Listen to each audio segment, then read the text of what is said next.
On a bien senti qu'il vous manque encore. Oui.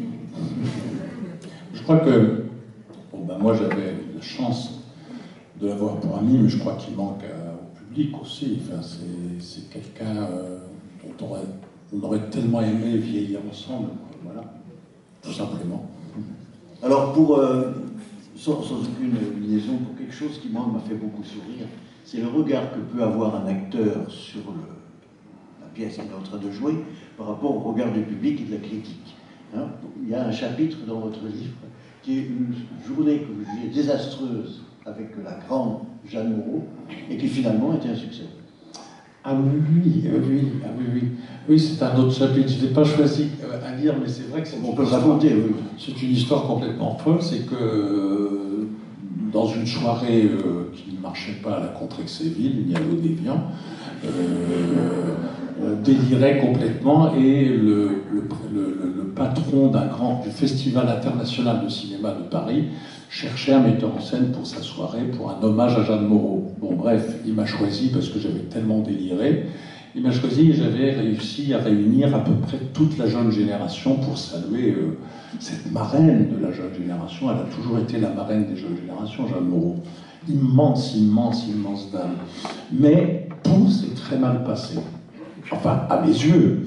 Parce que c'était une soirée en direct. Le direct, je vais vous dire qu'il ne faut pas déconner. Et donc, Jeanne Moreau m'avait dit, faites attention Jacques, il faut jamais travailler avec sa petite amie, c'est très redoutable.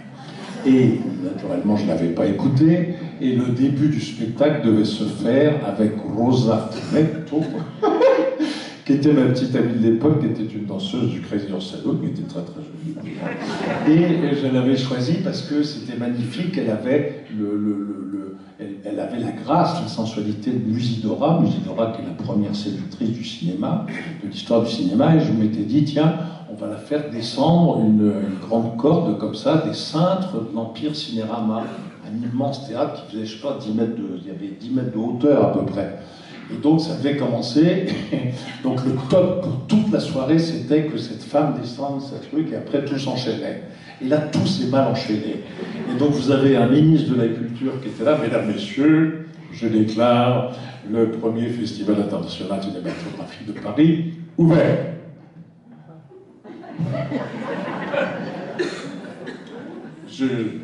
Ouvert.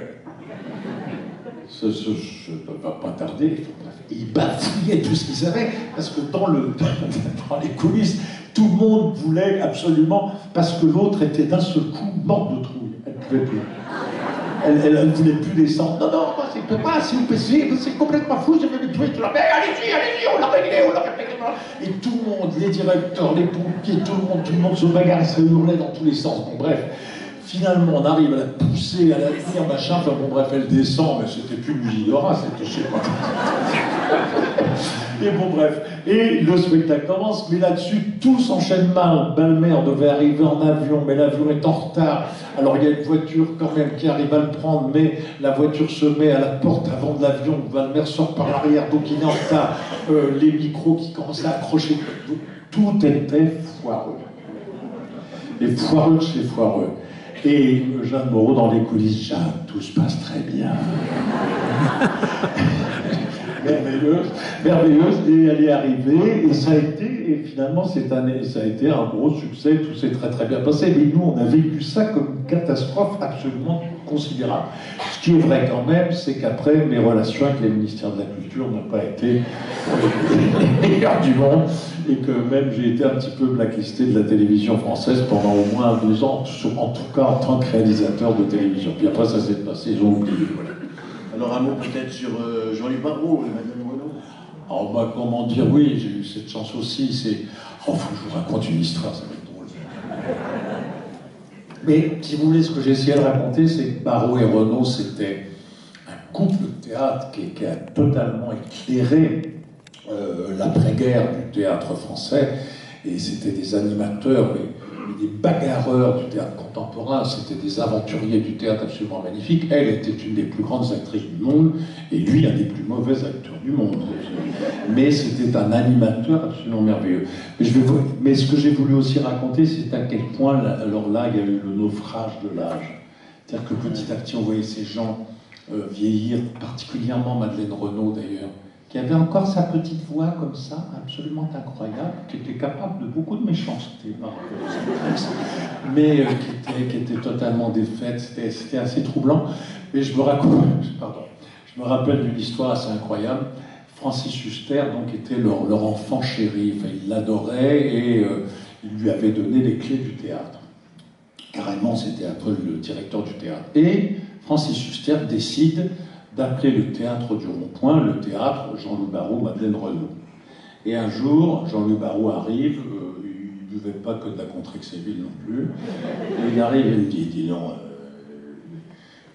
quand on a appelé le théâtre de la ville le théâtre Sarah Bernard était morte. Alors je dis, bah oui, le théâtre, l'atelier Charles Dullin, il était mort. Je dis oui. Et Berthaud, il était mort. Ben, oui. C'est bien la première fois qu'Huster sera d'avant-garde.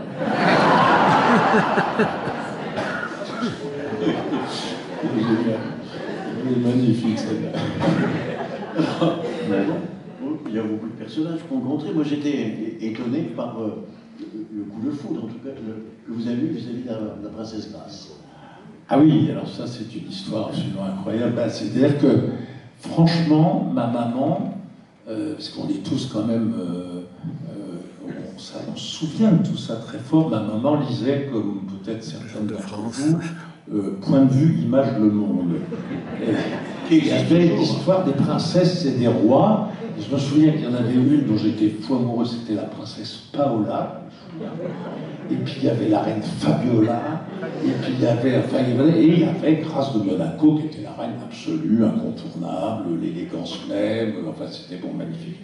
Et Flatipa que Hossein invite Grâce de Monaco à la première de Crémieux-Châtillon et qu'on se retrouve à dîner avec Grâce de Monaco.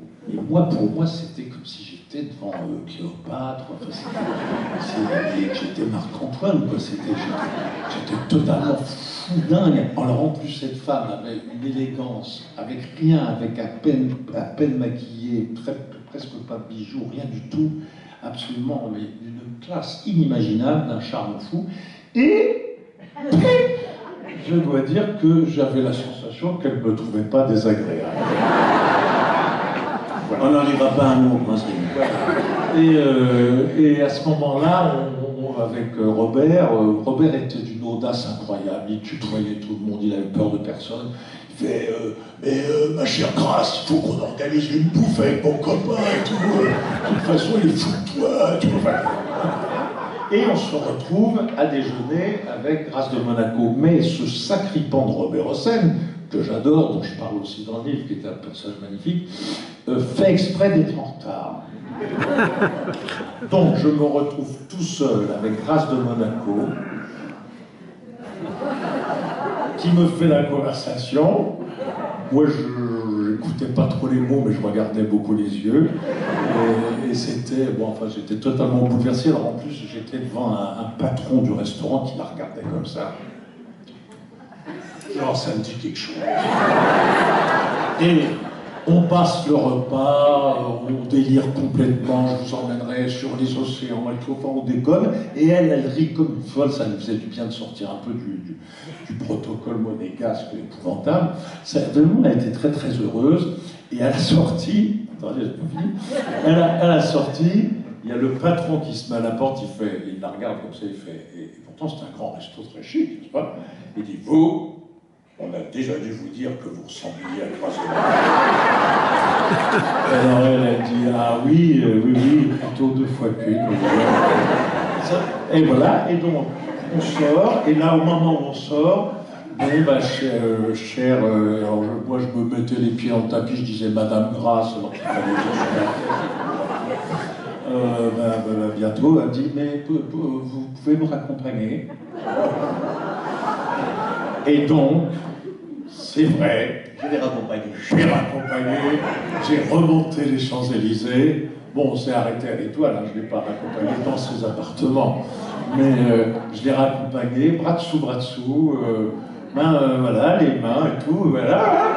Et donc mais c'était une histoire de fou, quoi. Et ça, c'est des moments. Alors, on aime la personne et on aime comme un fou le moment qu'on a vécu. C'est des moments très pleins dont on se souvient toute sa vie. Voilà. Bien. Vous avez un extrait que vous avez choisi de nous lire maintenant Si vous voulez, si je vous emmerde pas, je veux bien. Alors, non, j'espère que c'est pas trop long parce que je me rends compte que parfois je suis un peu long.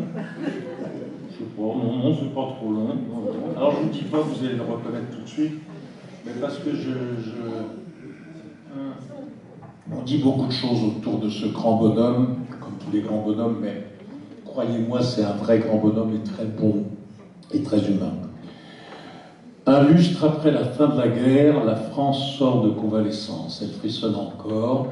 La santé défaillante de Roosevelt, la pleine forme de Staline, le mépris pour ce général 2 étoiles de trop grande taille ont laissé des traces. La conférence de Yalta a mal tenu ses promesses. Le monde est coupé en deux.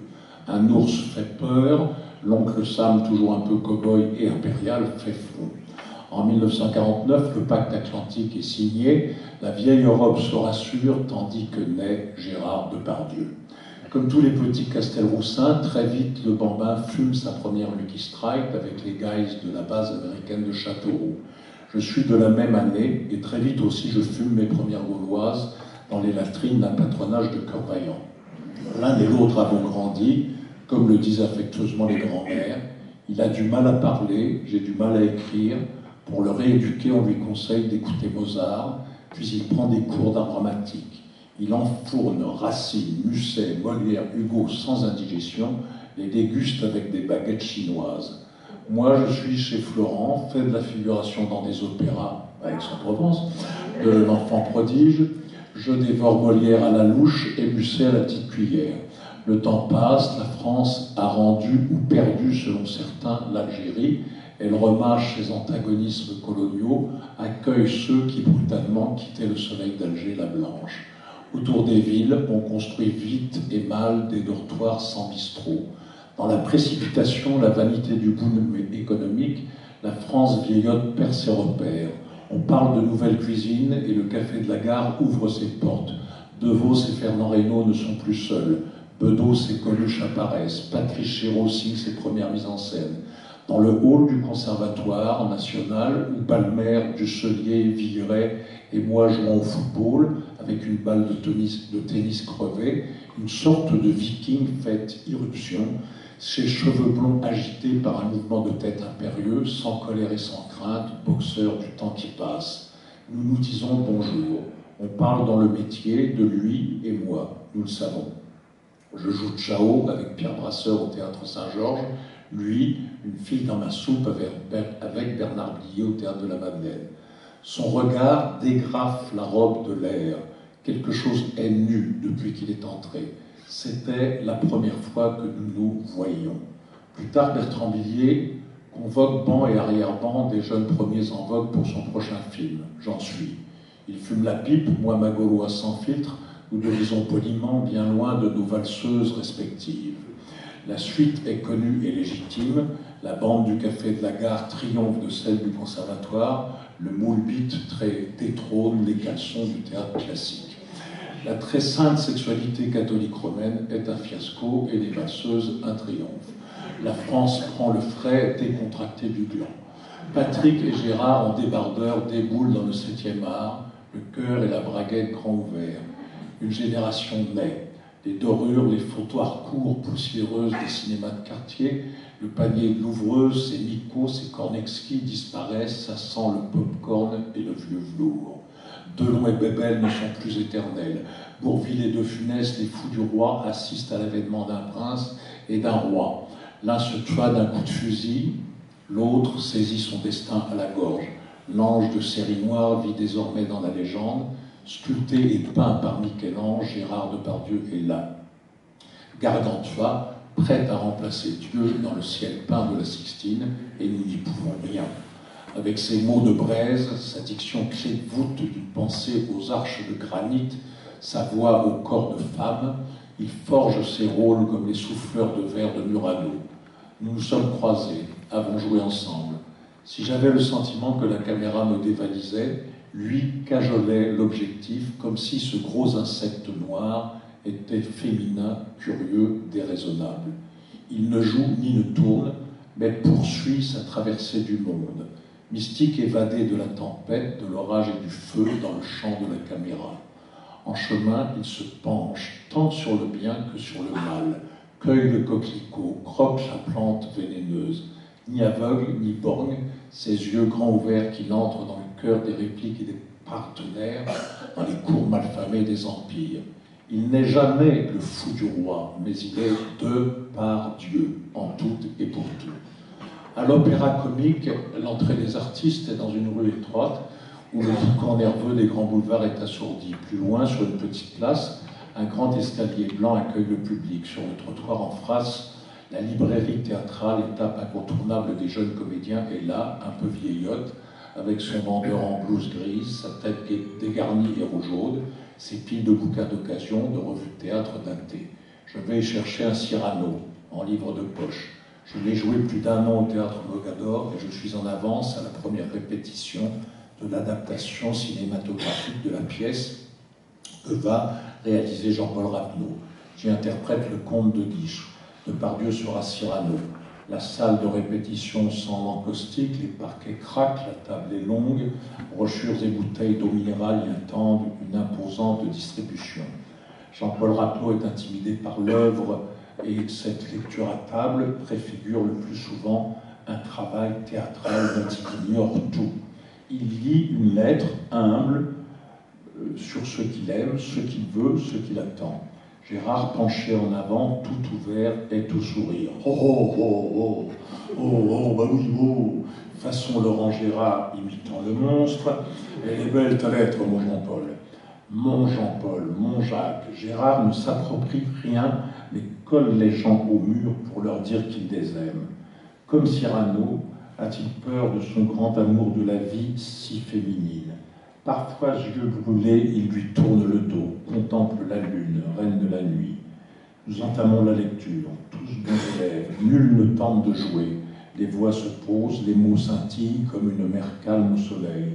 Arrive la grande scène où De Guiche, éperdu et maladroit, tente de séduire Roxane. En retrait, je m'efforce avant tout de bien dire le texte. Mon partenaire de Mogador, entendu chaque soir, me revient en mémoire. Magnifique aristocrate et burlesque, il s'interpose entre lecture et diction du texte, me guide malgré moi vers des films noirs et blancs où de grands cabots font irruption dans les scènes comme des conquistadors. Jean-Paul, j'ai l'impression que cette scène, il faut la jouer à la façon de Jules Berry. Jules Berry, joueur impénitent, acteur de génie qui doublait, triplait les attaques de ses répliques, tête penchée, comme pour mesurer par lui-même l'effet produit. Chaque mot semblait apparaître au bout de ses mains agitées comme des balles de ping-pong, des doigts d'un jongleur. « Ah oui, formidable !» s'exclame Jean-Paul. « Vous pouvez l'essayer maintenant ?»« Mais non, ben non, mais non, oh !»